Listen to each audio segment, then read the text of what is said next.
Welcome to my channel education. 5 जुलाई 2025 जागरण संपादकीय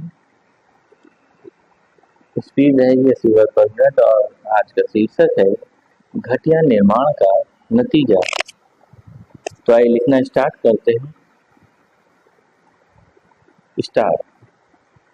हिमाचल प्रदेश के मंडी जिले में बादल फटने से जो जन धन हानि हुई वह यही बता रही है कि अपने देश में और विशेष रूप से पर्वतीय इलाकों में बरसात के दिनों में कैसी विषम परिस्थितियां पैदा हो जाती हैं। ये केवल इसलिए नहीं पैदा होती कि ज़्यादा वर्षा हो गई, बाढ़ आ गई या भूस्खलन हो गया। ऐसी परिस्थितियां इसलिए भी पैदा होती हैं क्योंकि सरकारी एवं गैर सरकारी निर्माण कार्यों की गुणवत्ता का स्तर बहुत ही घटिया है।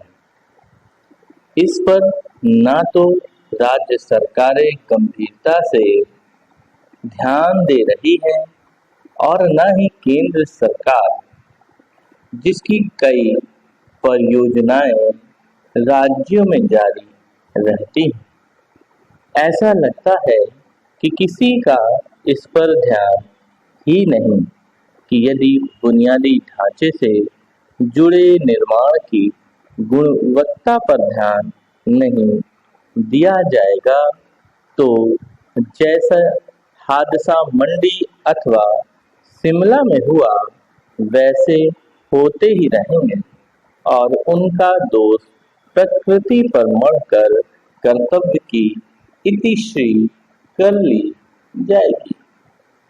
बात केवल हिमाचल की ही नहीं है, उत्तराखंड में भी कुछ स्थानों पर भूस्खलन होने से तीर्थ यात्री संकट में पड़े हैं।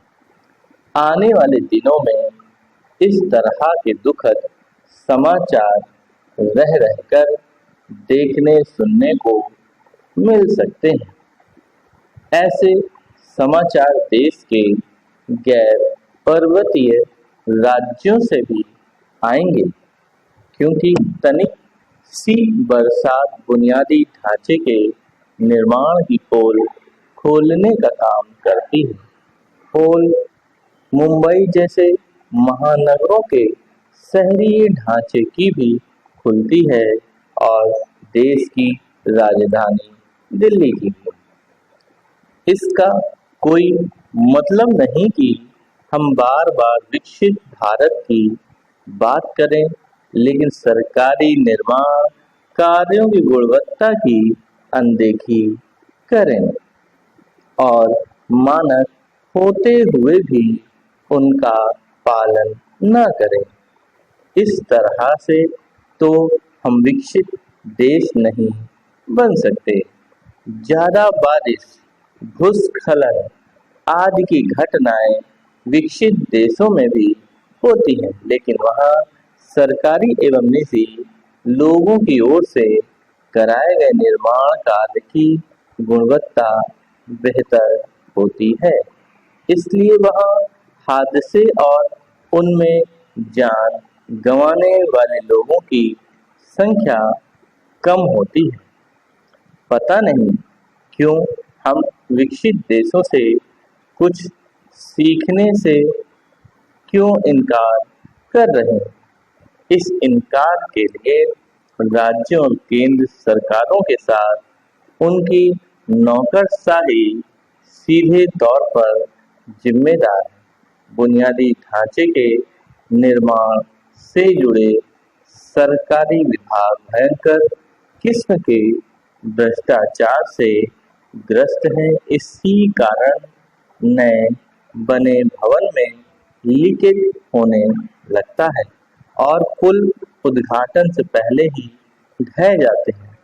इस सच में पहले के नीति नियंता भी अवगत थे और वर्तमान के भी अच्छा हो कि वे चेत जाएं और निर्माण कार्यों के लिए बनाए गए मानकों का पालन सुनिश्चित कराएं।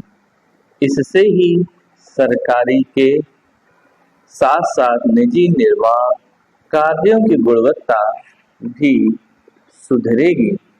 समझना कठिन है कि इस जरूरी काम को प्राथमिकता देने में क्या कठिनाई है।